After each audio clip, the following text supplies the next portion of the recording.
Munyitega ni ori gemwereri wa Inoro TV tugithie na mbere na gukuihura mohoro maria tukiri namo na tugithie na mbere ni ati gicunje kia Ameru aria maikaraga kaunti-ini ya Isiolo ni makomithitie njoragano iria iratabanio ni ekinai a uici wa mahiu muhaka-ini wa Isiolo na Meru thengia wa frigisheni ya kung'ethanira nao ya uici kwambikwo.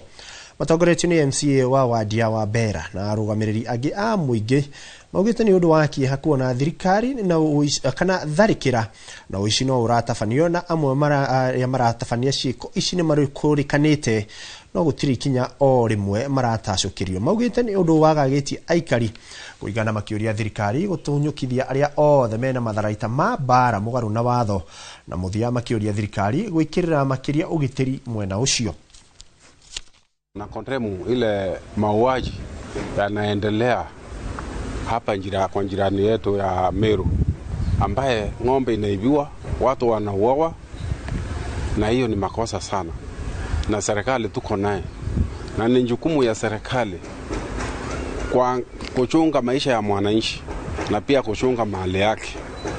Na sumu vikali ile watu waliuawa juzi hapa Makolobai. Na hii wisi inaendelea tangu operation iingie, inaendelea kila siku. Na operation tuko nayo Isiolo. Mimi nachangaa hii wakora majambazi wanatoka wapi kukuya kuiba ng'ombe zetu na kuua watu wetu. Na hiyo ni makosa sana. Condemn zile vitendo ambazo zinafanyika hapo kwa kichaka kwa wizi wa ng'ombe. Ambaye ng'ombe za Wameru imekuwa ni kama ATM. Kila siku jana juzi kila siku sisi jamii ya Wameru tumefanywa maskini kwa sababu ya wizi wa ng'ombe, na tukijua tuko na serikali na serikali inaambiwa mkono yake ni mrefu, kwani huyu mwizi anaiba hizi ng'ombe na serikali imeshindwa kumshika, kwani yeye ni na tukitikana ripoti yoni ati munini wa